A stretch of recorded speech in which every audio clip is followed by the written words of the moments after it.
오늘 우리에게 주신 하나님의 말씀은 마태복음 2장 11절 말씀입니다. 집에 들어가 아기와 그의 어머니 마리아가 함께 있는 것을 보고 엎드려 아기께 경배하고 보배압을 열어 황금과 유향과 모략을 예물로 드리니라.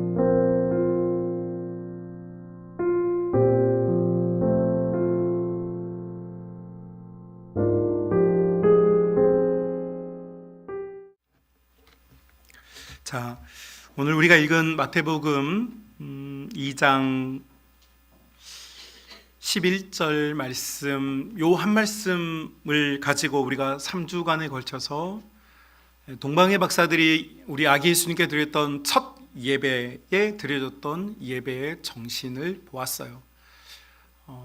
황금 믿음은 내가 아닌 하나님께서 주인공 되는 예배, 그리고 이 감람류, 제가 잠깐 뭐 좀 보여드릴게요.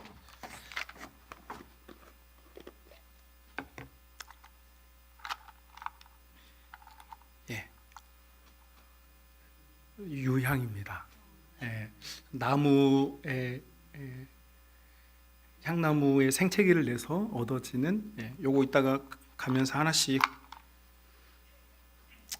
못 주겠네요. 개수가 안 되겠어. 그래서 요거를 태우면 요것이 바르기도 하고 치유제로 쓰이는 기름의 원료. 그래서 이것은 고대 사회로부터 치유하는 치료제. 예수님께서 우리의 치료자로 오셨다. 그래서 우리도 치료자로서 예수님을 대신해서 살아가는 것이다. 그리고 오늘 우리가 이제 마지막으로 볼 모략이라고 하는 이것을 보려고 하는데, 모략은 여러분 보시기에 까말 텐데 이렇게 생겼습니다. 모략이라고 하는 건 나무입니다. 나무이고요. 그 모략이라는 나무의 껍데기는 소나무처럼 이렇게 떼어집니다.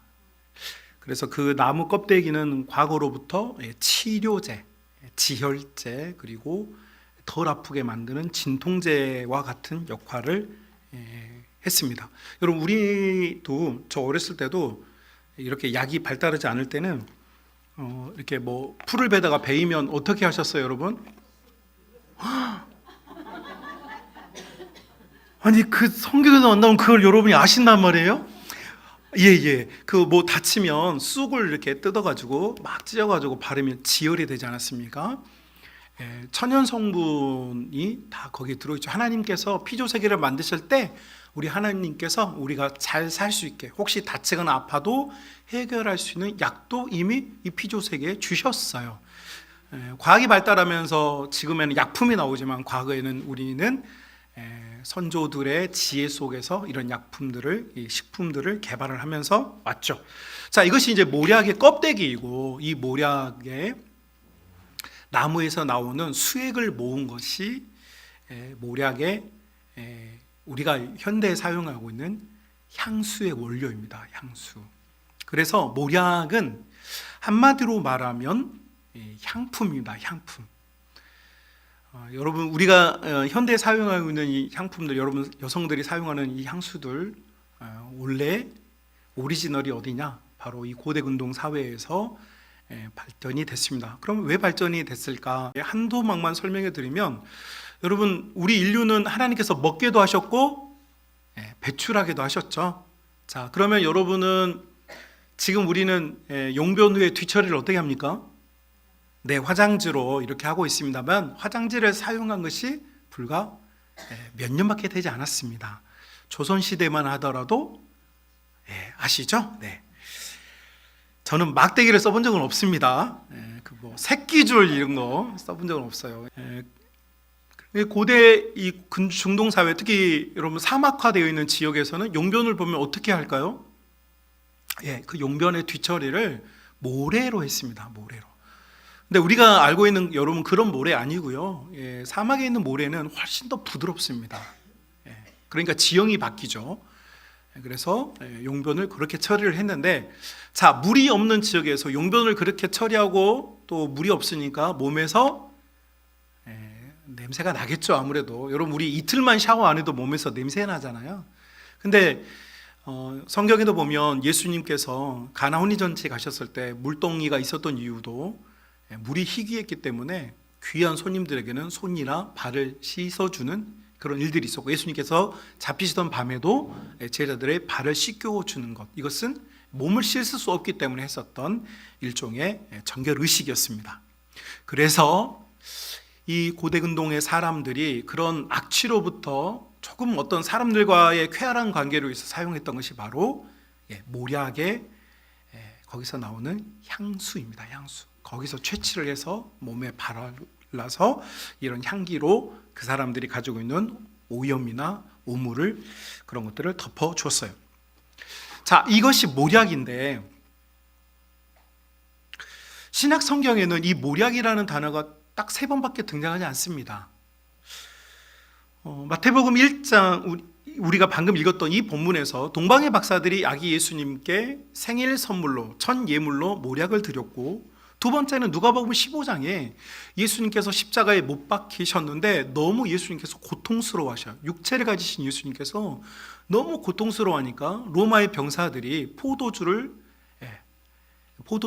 주는데 그 포도주에 모략을 섞어서 줬습니다. 다시 말하면 진통제를 하도 이렇게, 제가 그 현장에는 없었습니다만 병사들이 이걸 섞어서 줘야 될 정도로 예수님께서는 육체적으로는 강한 남성미가 있는 분이라기보다는 정말 평범한 한 인간의 모습을 보이셨어요. 그래서 로마의 병사들이 모략을 탄 포도주를 주었지만 예수님께서 거절하셨죠. 자신의 고통이 경감되는 것을 원치 않으셨어요.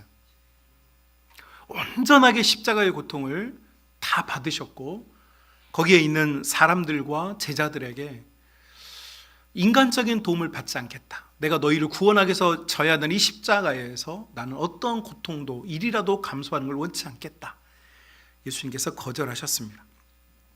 그리고 요한복음 23장에 니고데모라고 하는 사람이 예수님께서 운명하신 이후에 예수님의 몸을 장사를 지내기 위하여서 많은 모략을 가지고 와서 제공을 합니다. 향품이죠. 그래서 예수님의 시신에 영혼이 떠난 그 몸에다가 이런 향품을 바르도록 했습니다. 이렇게 해서 신약 성경에 이 모략이라는 단어가 딱 3번 나오는데, 가만히 보니까 무엇에 사용됐습니까? 예수님의 탄생과 예수님의 죽음과 연관이 되어 있더라. 자, 그래서 여러분, 우리는 믿습니다. 성경에 나오는 사건이나 성경에 나오는 단어나 성경에서 의미를 제시하고자 하는 곳에는 분명 하나님의 계시가 있는데, 그분 입에서 나오는 계시뿐만 아니라 그림으로 보여주는, 환상으로 보여주는, 때로는 분위기로 보여주는 하나님의 계시가 있는데, 예수님을 위하여서 그분의 탄생과 죽음에 사용이 된 이 모략은 분명 하나님의 어떤 독특하고도 중요한 계시가 있다는 사실을 우리가 이해할 수 있게 됩니다. 자, 그렇다면 어떤 계시일까? 저는 이런 의미를 담아 보았습니다. 여러분, 우리 인간 사는 세상을 바라볼 때, 혹은 부패한 어떤 상황들을 볼 때 어떤 표현을 씁니까? 썩은 내가 진동한다라는 표현을 씁니다. 썩은 내가 진동한다. 정말로 동물이나 어떤 인간의 사체에서 나오는 냄새가 아니라 어떤 관계나 어떤 상황이나 어떤 모습들이 정말로 썩은 것처럼 생명력을 잃었기 때문에 나오는 그것을 보고 우리가 썩은 내가 진동한다라는 표현을 씁니다. 자, 하나님 눈에 볼 때에, 하나님의 거룩하신 하나님의 눈으로 볼 때 우리의 살아가는 이 인간 세상은 어떻게 보일까요? 죄와 악으로 충만하여서 썩은 내가 진동하는 썩은 세상이죠. 이 썩은 세상 가운데 하나님께서 우리 주 예수 그리스도를 무엇으로 보내셨느냐? 이 땅에 향기로 보내시지 않으셨는가라는 것입니다. 여러분, 우리는 다 썩어서 썩은 냄새밖에 나지 않는데 이 세상의 유일한 향기 나는 존재로서 하나님께서 사랑하시는 당신의 독생하신 아들을 이 땅에 보내주셨고, 이제 그 향기가 온 세상에 퍼짐을 통하여서 우리는 이 썩은 내 나는 세상 속에서, 이 썩은 내 나는 인생 삶 속에서 그리스도의 맑고 광명한 향기를 통하여서 치염을 받고 힘을 얻고 우리의 영혼과 삶이 쾌활해지는 은혜를 누리는 것이 아니냐, 여러분, 이런 결론에 도달하게 됩니다. 여러분의 믿음과 여러분의 영혼이 이 그리스도, 향기 되신 그리스도, 동방의 박사들이 아기 예수님께 드릴 수밖에 없는 당신은 향기십니다라고 고백하는 이 고백이 저와 여러분의 있으시기를 주님의 이름으로 축복합니다. 자, 그렇다면 향기이신 예수님, 향기이시기 때문에 당신은 향기라고 고백하는 이 동방의 박사들의 드렸던 이 모략은 단순히 향기로서 의미를 갖고 끝나는 것이냐, 저는 많은 고민 끝에 성경을 가지고 기도하고 씨름하다가 아주 중요한 의미 두 가지를 추가적으로 발견하게 되었습니다. 여러분, 그 답은 구약 성경에 있는데, 여러분, 구약 성경에 이 모략이라는 단어가 13번 정도 등장합니다. 그런데 이 모략은 6번 정도는 재산의 증가나 재산의 품목에 기록된 것으로 나와요. 과거 고대근동 사회에서 모략은 일종의 부자들이 갖고 있는 혹은 부자들이 갖게 될 품목이었다는 것이죠. 오늘날 여러분, 부자가 여러분 갖게 되는 품목들이 뭐가 있을까요? 네, 뭐 아파트도 있을 것이고, 뭐 어디 땅도 있을 것이고, 그렇죠? 뭐 어디 부동산도 있을 것이고, 또 채권도 있을 것이고, 주식도 있을 것이고. 그러니까 부자가 된다는 것은 단순하게 저 사람이 부자야라고 말할 때는 분명히 여러 재물화될 수 있는 동산이든 부동산이든 재물의 컨디션, 조건이 있는 것이죠. 성경에 보면 이 6번은 이런 데 쓰였습니다. 누군가 부자가 될 때 향품이 있었다. 누군가 어떤 성장이 있을 때 그 사람의 삶에 사회적 규모나 경제적 규모가 증가할 때 그 향품이 얼마나 있었다라고 할 때 이 모략이라는 단어가 나옵니다. 자, 그리고 이 6번보다 많은 7번이 사용된 곳이 있습니다. 이 모략이라는 단어가 여러 곳에 사용이 됐는데 유독 한 책에서만큼은 7번이나 사용이 됐어요. 한마디로 말하면, 요즘 애들로 말하면 몰빵해서 넣어져 있습니다. 의미가 있겠죠. 그러면 그 몰빵에 있는, 그 집중에 있는 성경이 어디냐? 바로 아가서입니다. 이해하기가 좀 어렵죠. 솔로몬이라든지 부유해졌던 요셉이라든지 이런 사람들에게서 들어있다면 우리가 조금 이해할 수 있는데, 아가서라뇨? 아가서는 사랑의 노래, 말 그대로 사랑의 노래인데, 아가서는 여러분 솔로몬이라는 이 왕이 술람미 여인과 사랑에 빠진 이야기입니다. 이 술람미 여인은 어떤 여인이냐? 여러분, 솔로몬은 부족함이 없는 지중해 연안에서 가장 발전한 사회의 왕이었는데, 술람미 여인은 이에 비해서 솔로몬과 격이 맞지 않는 여성입니다. 술람미 여인은 이름이 아니고 지명인데, 그 지명이 어디냐면 지금의 북아프리카입니다. 다시 말하면 우리와 솔로몬은 소위 우리가 이제 인종을 나눌 때 피부색으로 나누지 않습니까? 그런데 인종이 달랐다. 검은 피부를 가진 사람, 이 술람미 여인입니다. 격도 다르고 품위도 다르고 인종도 다릅니다. 여러분, 모세가 이집트 여성, 출애굽했던 이집트 여성을 자기의 짝으로 또 이렇게 광야에서 맞이할 때에 두 번째 결혼을 하지 않습니까? 그때 그 집안 사람들이 모두 다 반대하잖아요. 미리암도 반대하고 레위도 반대해가지고 크게 한번 분쟁이 있어가지고 미리암이 고생을 좀 했는데, 한마디로 말하면 격이 맞지 않았기 때문이죠. 솔로몬도 마찬가지입니다. 솔로몬이 사랑했던 여성은 격이 맞지 않은 새카만, 또한 아름다움도 없는 그런 여성이에요. 그래서 이 주변의 사람들이 이 솔로몬의 사랑을 좀 반대했습니다. 왕이시여, 아니 이 세상에 얼마나 아름다운 여성이 많고 피부도 곱고 얼굴도 예쁘고 참 여성으로서 아름다움을 가진 여성이 참 많은데 왜 당신은 저렇게 볼품이 없고 피부색도 우리와 맞지 않고 우리가 보기에는 부적절해 보이는 저런 여성을 사랑하십니까? 라고 솔로몬에게 항의도 하고 반대도 하고 이런 과정을 겪습니다. 이때 솔로몬이 자기를 반대하는 사람들에게 자신과 사랑에 빠진 여인에 대한 이야기를 해주는 이게 바로 아가서입니다. 아가서는 있잖아요. 그래서 오늘날 우리는 이걸 지금 글씨로 읽는데 원래는 이건 있잖아요. 과거로 말하면 오페라고 현대적인 말로 하면 뮤지컬입니다. 뮤지컬. 그래서 처음에 솔로몬이 막 노래를 불러요. 막 나의 사랑하는 자여 뭐 나와 함께 가자 이렇게 노래를 부르면 술람미 여인이 정말 아름다운 소프라노의 목소리로 당신이 나를 사랑해 주신 내가 고맙습니다. 나는 당신에게 어울리지 않지만 당신의 사랑을 받아서 나는 당신이 사랑한 만큼의 그런 여성이 될 겁니다. 막 이런 노래를 불러요. 그러고 나면 뒤에 있는 콰이어와 코러스들이 막 당신들은 예쁩니다. 당신들은 참 멋지군요. 당신들의 사랑은 영원하길 바라요. 이렇게 노래를 불러주는 이게 아가서예요. 멋지겠죠? 자, 그런데 여러분 그 노래들 중에 1장에서 첫 번째 솔로몬의 솔로 부분 나의 사랑 나의 자랑 나의 어여쁜 자야 솔로몬 이렇게 노래를 했을까요?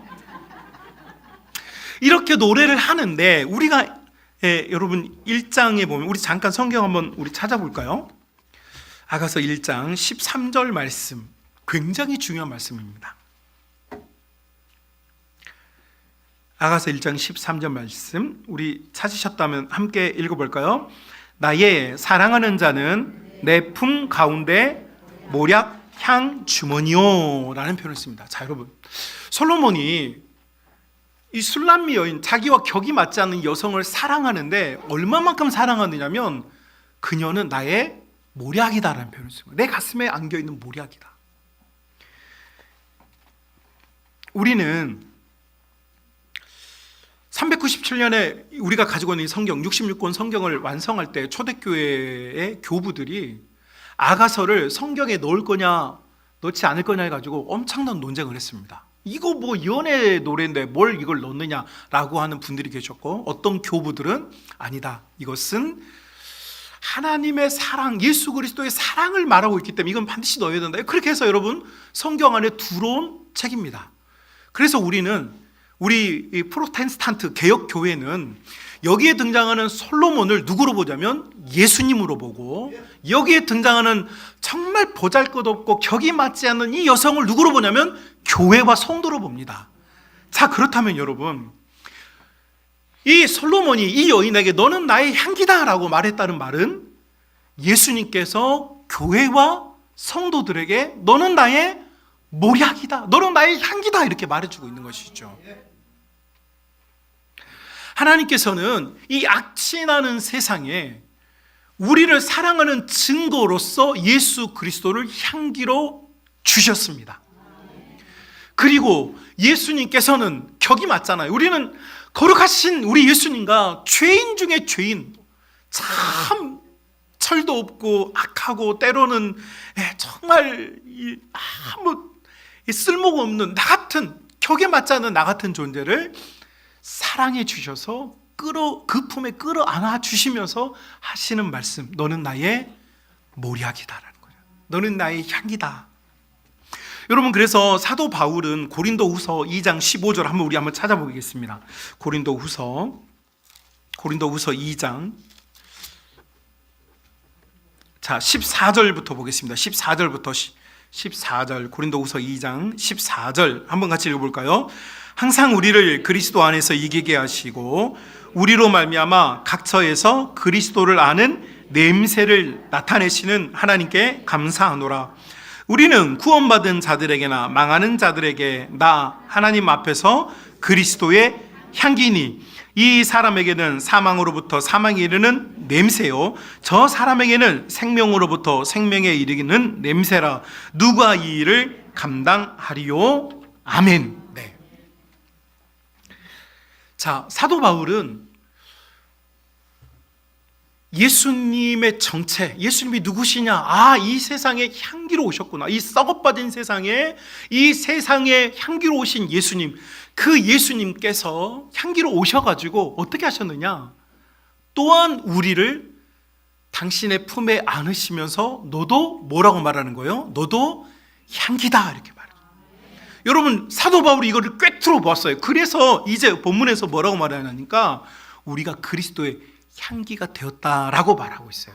자, 그런데 여러분, 우리가 이 고린도후서 2장 14절, 15절, 16절을 보면서 조금 이상하게 생각해야 될, 아니 질문이 좀 하나 가져야 되는데 뭐냐니까 14절에 보면 어떤 표현이 나오면 그리스도를 아는 냄새를 나타내신 하나님께 감사한다는 표현이에요. 자, 냄새. 그리고 15절에는 그리스도의 향기. 자, 냄새와 향기는 우리는 이제 이것을 조금 제가 보니까 여기 제가 맛있는 식당에 가면 뭐가 납니까? 네, 맛있는 냄새가 나죠. 식당에 들어갔는데 맛있는 향기가 난다는 사람이 있어요, 없어요? 네. 그런데 이제 호남 사람들의 특징은 모든 걸 다 냄새라고 하더라고요. 그래서 언젠가 제가 저희 교회에서 교사들에게 핸드크림을 다 선물한 적이 있습니다. 그래서 그때 막 다들 발라보고, 그때 되게 고급스러운 걸 좀 선물했거든요. 그랬더니 다 발라보고 한다는 소리가 제가 그때 듣고 알았어요. 사람들이 하는 말이 다 냄새 좋다 이러더라고요. 그러니까 호남 사람들은 향기와 냄새를 구분하지 않더라. 그런데 여러분, 자, 백화점 1층은 대부분 여성의 용품들로 가득 차 있습니다. 화장품이라든지 향수들이 있죠. 그래서 백화점 1층 가면 여러분 호남말로 하면 뭐가 좋아요? 근데 원래 냄새가 좋은 겁니까? 아니면 향기가 좋은 거죠. 청국장은 냄새입니까? 향기입니까? 그쵸? 자, 제가 묻겠습니다. 여러분은 지금 좋은 냄새가 납니까? 좋은 향기가 납니까?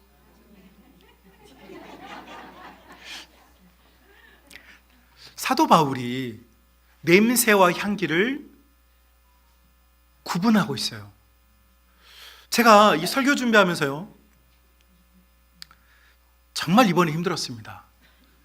제가 설교 준비할 때 이렇게까지 힘든 게 아마 정말 오랜만인 것 같아요. 왜냐하면 여러분 한번 찾아보십시오. 이 모략을 가지고 설교하는 목사님이 없습니다.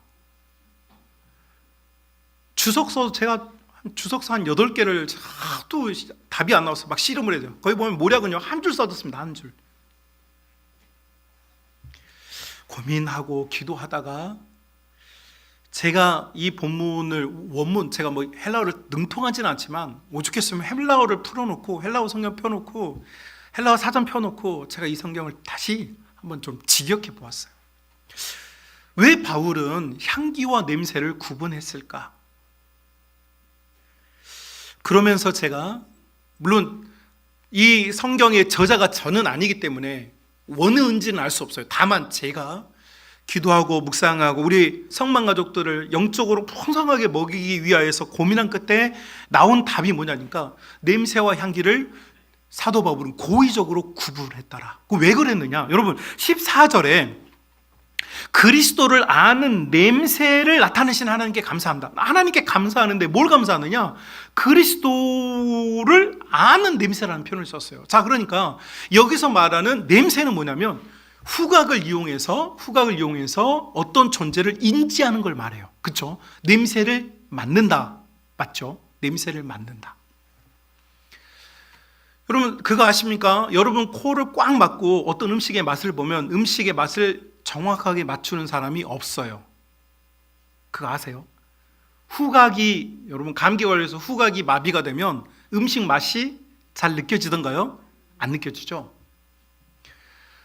사도 바울은 우리가 하나님과 예수 그리스도와 그분의 복음을 냄새 맡는다라는 표현을 쓰는 거예요. 이거는 냄새를 맡는 거예요. 우리가 하나님을 알게 된 것을 사도 바울은 우리가 냄새를 맡게 됐다. 왜냐하면 사도 바울은 예수 그리스도께서 향수로 오셨고 향기로 오셨고 향기는 하나님의 사랑의 징표이기 때문에 이 향기는 맡아지는 거예요. 맡아져요.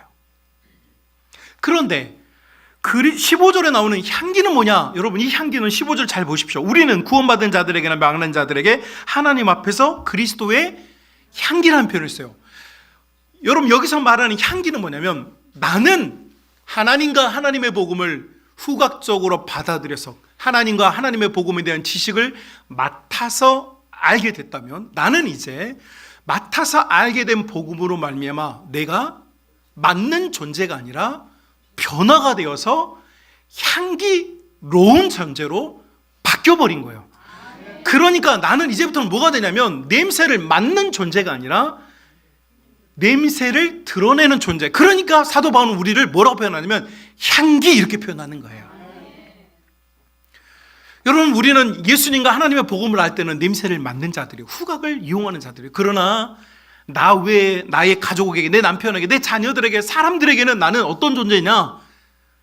냄새의 근본이 아니에요. 나는 그들에게 하나님과 하나님의 복음을 소개해 주는 향기로서, 예수님께서 우리의 향기 되신 것처럼 나도 이제 예수님의 향기가 되어서 나타나는 그런 존재로 변화된 줄로 믿습니다.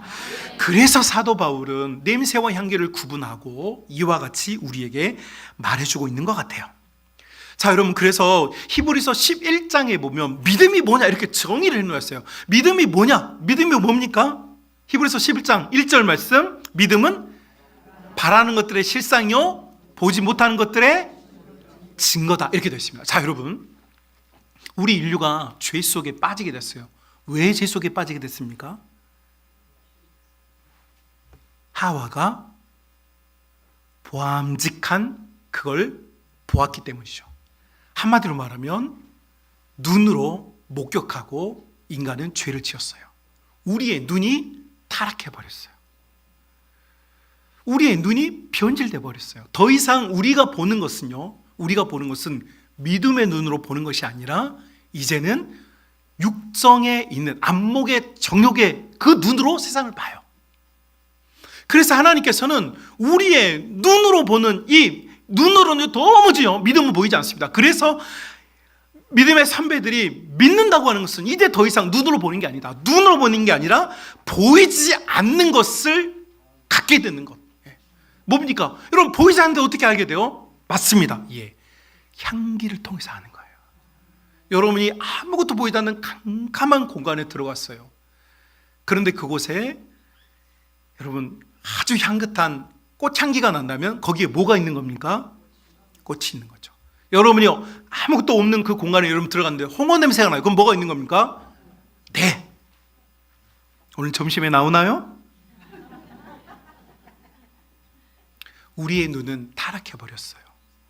그래서 성경은 동방박사들을 통하여 예수 그리스도께서 우리에게 향기로 오셨고, 이제는 우리가 알아가는 우리의 믿음의 세상은 더 이상 눈으로 판단하는 세상이 아니고 이제는 냄새로, 향기로 아는 세상이 되었다. 그래서 여러분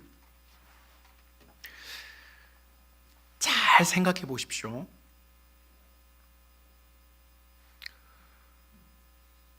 우리가 기도 생활합니다. 기도 생활할 때 여러분 주일학교에서 기도 가르칠 때 어떻게 가르칩니까? 제가 가르치는 언어를 쓰면 이렇습니다. 두 손 예쁘게 모으고 눈 꼭 감고 이렇게 가르쳐요. 왜 교회에서 기도를 가르칠 때 눈을 감으라고 합니까? 여러분, 성경에 우리 믿음의 선배들이 느헤미야가, 다니엘이, 요셉이가 기도 생활을 했어요. 그런데 그 사람들이 했던 기도는요, 지금도 유대인들은요 눈 감고 기도하지 않습니다. 기도는 눈 뜨고 해야 합니다. 그런데 초대교회로부터 교회 문화가 형성이 될 때 시작한 기도는 뭐냐면 그때부터는요 눈을 감기 시작했어요. 왜일까요? 눈을 감는다는 것은요 더 이상 우리의 육신의 눈으로 혹은 우리가 바라보는 정욕으로 하나님 앞에 나아가지 않는다는 기독교의 진리가 우리 기독교 문화 안에 들어와 있는 것입니다. 그래서 기도할 때는 더 이상 우리는 눈을 뜨지 않습니다. 여러분, 눈 뜨고 기도한다고 잘못된 건 아닙니다. 눈 뜨고 기도한다고 매 맞으면 안 돼요. 눈 뜨고 기도할 수 있어요. 얼마든지 여러분 운전할 때든지 무슨 일이 있을 때 급할 때 눈 뜨고 기도할 수 있어요. 그러나 여러분이 차분히 시간을 갖고 하나님 앞에 나아갈 때는 눈을 감게 되죠. 왜입니까? 아무것도 보지 않겠다. 이제 나는 하나님을 향기로 받아들이고 향기 속에 임하시는 하나님을 내가 느끼고 그분 앞에 나아가겠다. 여러분, 이것이 우리 기독교의 문화이고 이것이 초대교회로부터 오늘날까지 일어나고 있는 교회의 향기 정신이에요. 그렇다면 여러분, 구원받은 우리, 향기를 사랑하고 향기 속에 임하는 예배를 바라보는 우리의 예배는 어떠해야 할까요? 저는 성경 여러 곳에 많은 예배에 대한 이야기가 나오지만 요한복음 4장에서 아주 큰 깊은 감동을 받습니다. 여러분, 수가성의 이 여성, 여러분이 익숙하게 아는 여성이죠. 이 여성은 자식이 인생의 구원을 위해서 이곳저곳을 헤매었던 여성입니다. 여러분, 이제 성경에는 그 여성이 5명의 남편이 있었고 지금 만나고 있는, 지금 같이 살고 있는 그 남자도 그 남자에게서도 만족을 하지 못하는 이 여성. 여러분, 단순하게 현대사회처럼 여성을 보면 안 됩니다. 지금은 여성의 인권들이 많이 이렇게 성장해 있기 때문에 여러분도 한 인격적으로 존중을 받지만 과거 시대의 여성은 그냥, 참 죄송한 표현입니다만, 그냥 동물 중에 하나, 아기 낳는 기계, 이런 식으로밖에 평가가 되지 않았어요. 근데 그 여성이 자기의 인생의 답을 좀 찾고 싶어요. 나는 어떻게 해야 내 인생의 구원을 받을 수 있겠느냐. 그래서 이 남자도 만나보고 저 남자도 만나봐요. 이 여성은요, 성적으로 어떤 욕구 때문에 그런 게 아니라 뭔가 누구를 만났을 때는 좀 나는 편안하고 싶어. 나는 내 정서가 안정되고 싶고, 나는 도움을 받고 싶고, 나는 위로를 받고 싶은데 아무리 어떤 존재를 만나도 그걸 받지를 못해요. 여러분, 마찬가지입니다. 현대사회도 많은 사람들이 이 수가성 여인처럼 내가 좀 돈이 있으면 내가 좀 안정이 될까? 내가 좀 건강해지면 안정이 좀 될까 싶어가지고요, 여기서 나오는 이 여성은 남자들을 찾아놨지만 오늘날 현대 성도들은 돈이라든지 명예라든지 혹은 뭔가 내가 좀 안정될 수 있는 뭔가를 찾아서 막 헤매요. 그러나 그곳에는 구원과 평안이 없다라는 것이죠. 그래서 이 여성을 만났을 때 예수님께서 너는 구원의 답을 찾지 못했다. 이때 이 여성이 훅 들어온 질문이 있었습니다. 어디서 예배해야 됩니까? 자, 여러분, 이 질문, 인생에 뭔가 답을 얻고 구원을 받고 싶은데 어디서 구원을 받아야 될지 모르겠어. 지금 막 마음이 허해. 그냥 내가 뭘 해야 될지 모르겠어. 살고는 있어. 눈 뜨니까 살고는 있어. 그런데 그냥 즐거움도 없고 기쁨도 없고 평안도 없고 행복도 없어. 그런데 내가 이것저것 다 해봤지만 뭐가 안 돼. 참 죄송한 이야기인데 제가 그 사역을 열심히 하다가 한번 크게 시험에 든 적이 있습니다. 우리 교회 말고 목동에 있던 교회에서 아주 영적으로 신체적으로 아주 그냥 완전히 번아웃이 돼가지고 아무것도 하기 싫어가지고 막 어려웠던 시기가 있어요. 그래서 그때 제가 뭘 했냐니까 뭘 하고 싶은 게 없더라고요. 근데 제가 생각나는 게, 제가 어렸을 때 프라모델이라고 배라든지 장난감 같은 걸 조립하는 그런 게 있습니다.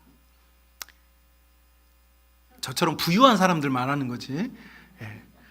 가지고 제가요, 그런 것만 파는 고급 문방구에 가지고, 그때는 이제 재력이 되니까, 어렸을 때는 없어가지고 못했거든요. 막 겨우 하나 막 했는데 가지고 몇 개를 사와가지고요, 제가 그걸 가지고요 교회에서 제 방에서 아무것도 안 하고 그것만 조립하고 있었어요. 막 헬리콥터도 조립하고 비행기도 조립하고 배도 막 조립하고 막 그 시간 진짜 잘 가더라고요. 출근해가지고 배 하나 만들고 나면 하루가 가. 그럼 또 퇴근하고. 근데 몇 개 만들고 나니까 이제 더 이상 재미가 없어요. 재미가 없구나. 뭘 또 해볼까? 제가 이 기타를 치긴 치는데 잘 친다고는 안 돼요. 뭐 핸드릭슨처럼 멋지게 못해요. 그래서 이제 내가 악기를 좀 열심히 연습해서 남들에게 좀 뽐나게 한번 연주를 해야 되겠다. 그래가지고요, 악기 붙잡고 이제 찬양대 연습하는 예배실이 3개가 있거든요. 그 중에 하나 제일 방음 잘 된 데 들어가가지고 하루 종일 앉아가지고 기타만 했어요. 손에서 막 피 나오고 물집 생기고 막 이제 두꺼운 막 했어요. 또 한두 주 했는데 하고 나니까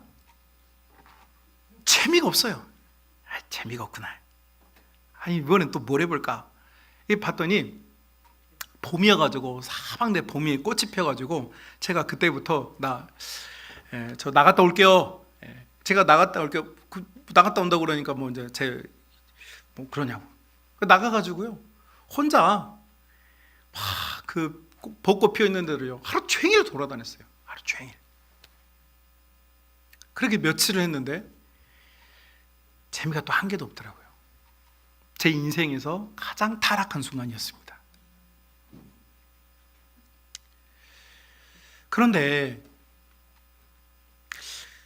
수요일날 설교는 부목사님들이 많아서 담임 목사님이 설교를 안 하시는데 그날 담임 목사님이 갑자기 설교 담당인 목사님한테 오늘 내가 설교를 해도 되겠냐 그러니까 부목사님들 기뻐하죠.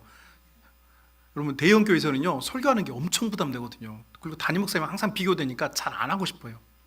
담임 목사님 해준다고 그러니까 완전 신나가지고 목사님 감사합니다 이렇게 해요. 근데 뭐 담임 목사님이 설교를 그날 하셨는데 제가 이제 예배를 드리는데 목사님이 이렇게 저처럼 이렇게 경륜이 있으신 분이라 차분차분 이렇게 설교를 하시는데 저도 모르게 이렇게 눈에서 눈물이 쭉 흐르고 있어요. 저는 그 설교가 지금도 기억도 안 납니다. 그런데 제가 제 인생에서 가장 제 인생이 번아웃 되었을 때 제 인생이 제 삶이 제 영혼이 살아났던 어쩌면 제 영혼이 치료받는 기분이 들었던 그 순간은 어떤 때였냐?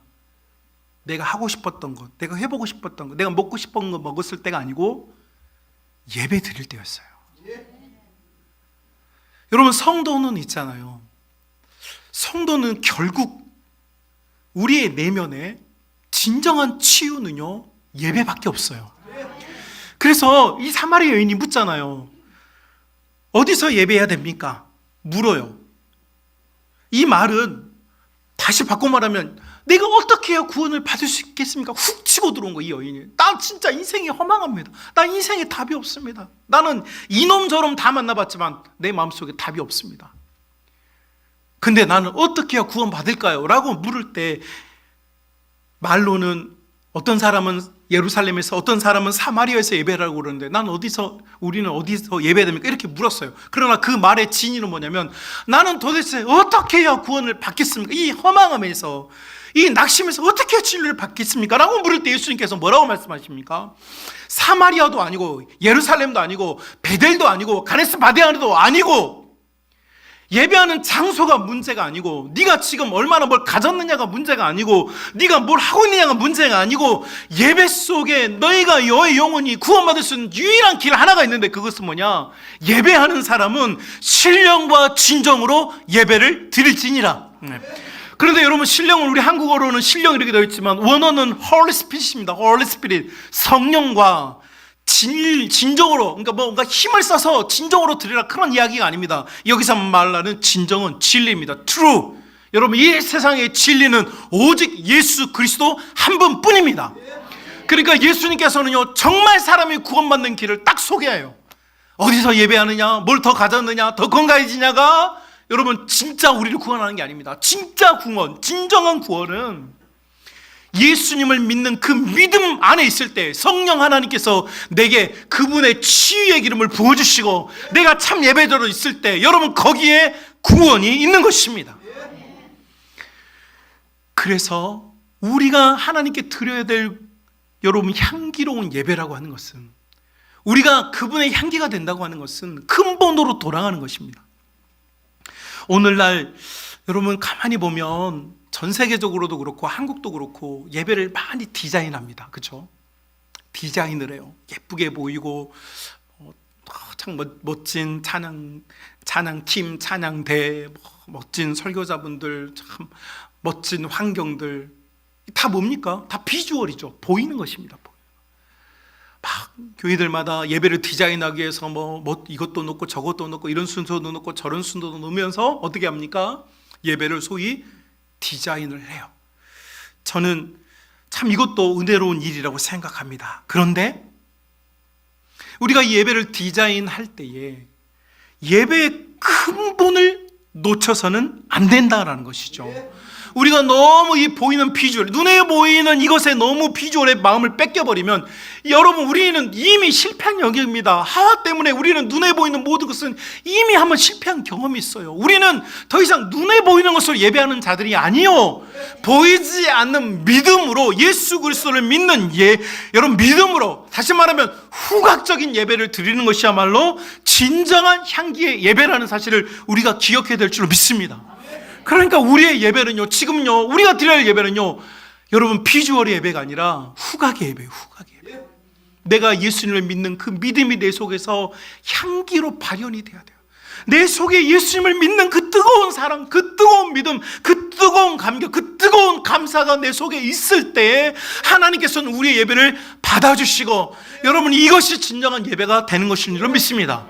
그래서 여러분, 요한계시록에 보면 하나님 앞에 여러분 향기가 올라가요. 향기가, 하나님께서 이 향기를 받아주신다고 그랬어요. 그 향기를 요한은 뭐로 보았습니까? 기도로 보았어요. 기도로. 기도가 뭡니까?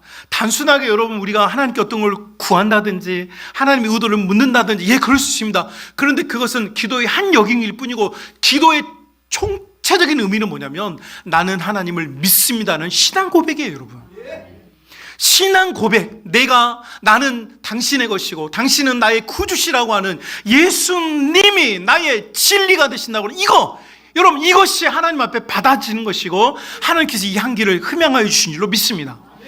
여러분, 지금 하나님께서는요, 향기 나는 예배를 원하십니다.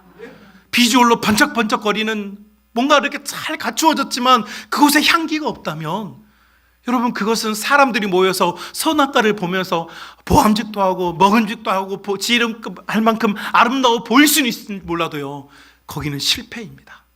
여러분, 우리의 예배는 눈에 보이는 것에 있지 않고 오직 진리이신 예수님을 가슴에 끌어안고, 여러분, 하나님을 인정해드리고 믿어드리는 그 가슴을 갖고 우리 하나님께 예배드릴 수 있는, 그래서 동방의 박사들이 황금과 유황과 모략을 드림처럼 우리도 하나님의 주권을 인정해드리고 하나님의 치유자로서, 하나님의 향기로서 하나님께 예배드리고 또 세상에 나아가 치유하며 그리스도의 믿음의 향기가 되어지는 우리 모든 성도들이 다 될 수 있기를 주님의 이름으로 축복합니다.